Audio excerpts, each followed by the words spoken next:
হাড়োয়ার ঝুঝুরগাছায় তৃণমূল নেতার দেহ উদ্ধারের কিনারা। খুন নয়, বোমা বাঁধতে গিয়ে বিস্ফোরণে মৃত্যু, এমনটাই দাবি পুলিশ সূত্রে। বোমা বাঁধার সময় বিস্ফোরণে আহত হন তৃণমূল নেতা মসিউর কাজী। বিজয়গঞ্জ থানার পশ্চিম বামুনিয়ায় বোমা বাঁধতে গিয়ে বিস্ফোরণের ঘটনা ঘটে। বিস্ফোরণে জখম হন মসিউর ও তার সহযোগী, এমনটাই দাবি করা হয়েছে পুলিশ সূত্রে।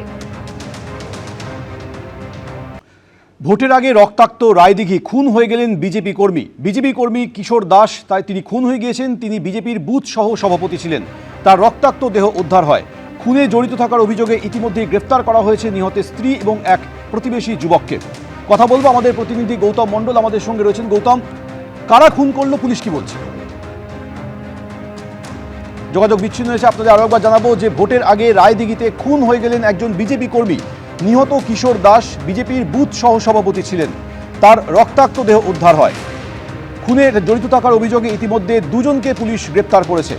আমাদের সঙ্গে এই মুহূর্তে রয়েছে আমাদের প্রতিনিধি গৌতম মণ্ডল। গৌতম, এই ঘটনা নিয়ে পুলিশ কি বলছে? দেখো সৌমেন, সুন্দরবন পুলিশ জেলার পুলিশ সুপার বিশ্বচাঁদ ঠাকুর তিনি যেটা জানিয়েছেন, গতকাল রাতে এই সংবাদ পাওয়ার পর রায়দিঘি থানার পুলিশ ঘটনাস্থলে যায়। ঘটনাস্থল থেকে দেহটি উদ্ধার করে।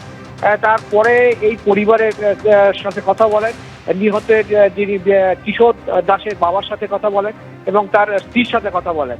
এবং সেই স্ত্রী এবং তার বাবার বয়ানের ভিত্তিতে বেশ কিছু অসঙ্গতি মেলে। সেই অসঙ্গতি মেলার পর তার নিহতের যে বাবা, তার অভিযোগের ভিত্তিতে ওই যে কিশোর দাস, তার স্ত্রী এবং প্রতিবেশী এক যুবককে গ্রেপ্তার করা হয়েছে এই মুহূর্তে। এবং যেটা পুলিশের যেটা প্রাথমিক অনুমান যে বিবাহ বহির্ভূত সম্পর্কের জেরে এই খুন হয়েছে এবং অতীতেও বেশ কয়েকবার এই বিষয়টা নিয়ে, এই সম্পর্ক টানাপোড়েন নিয়ে গ্রামের সালিশি সভা হয়েছে। সব মিলিয়ে বলা যেতে পারে এখনো পর্যন্ত পরিবার এবং প্রতিবেশীরা যেটা জানাচ্ছেন যে এই বিবাহ বহির্ভূত সম্পর্কের জেরেই, এই টানাপোড়েনের জেরেই এই খুন। প্রাথমিকভাবে একদম পুলিশের প্রাথমিক তদন্তে সেটাই উঠে এসছে এবং আজকেই ডায়মন্ড হারবার মহকুমা আদালতে পেশ করা হবে ধৃত দুজনকে। তারপরে তাদেরকে পুলিশ হেফাজতে নেওয়া হবে। তারপরে এই যে খুনে ব্যবহৃত যে অস্ত্র সেটা উদ্ধার করবে পুলিশ এবং তারপর জিজ্ঞাসাবাদ করবে এবং তদন্ত চলবে। গৌতম, আমাদের সঙ্গে থাকুন। নিহত বিজেপি কর্মী কিশোর দাসের পরিবারের তরফে কি বলা হয়েছে শুনুন। তোমার ডাকলো জানো? আচ্ছা, যে তোমার ছেলেকে ফোন করেছে, উঠে চলে গেছে। আমি বলি কোথায় গেছে? উনি শুদ্ধ করে বেরোয়, বেরিয়ে খোঁজাখুঁজি করছি। তারপর আমার এক ছোটো ছেলে লাইট দেবো, লাইটের ওই খুঁজ দেখে দেখে, ও তখন কেঁদে বলতো দাদা এই মারা হয়ে গেছে। সন্ধ্যা আমার বউ মারা হয়েছে, তুলে নিয়ে গেছে। এখানকার ছেলেরও সন্ধ্যা তারাই কাজ করেছে।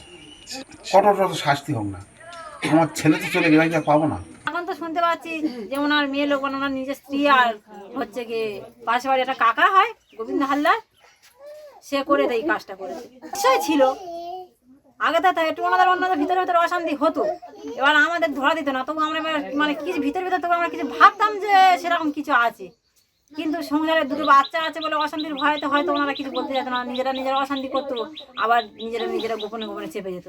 ওনার যে স্ত্রীকে নিয়ে গেছে আর আমার শ্বশুরকে নিয়ে গেছিল, ঠিক আছে, জানা যাচ্ছে যে ওরা দুজনে মিলে মার্ডার করেছে। মানে ওনার নিজের স্ত্রী যে মারা গেছে, ওনার স্ত্রী করে, আর ওই পাশে বাড়ি গোবিন্দ হালদার বলে একটা ছেলে, আমাদের কাকা সম্পর্ক হয়, সে করে। না না না, কোনো দল পার্টি ফাটি কিচ্ছু না। এবিপি আনন্দ এগিয়ে থাকে, এগিয়ে রাখে।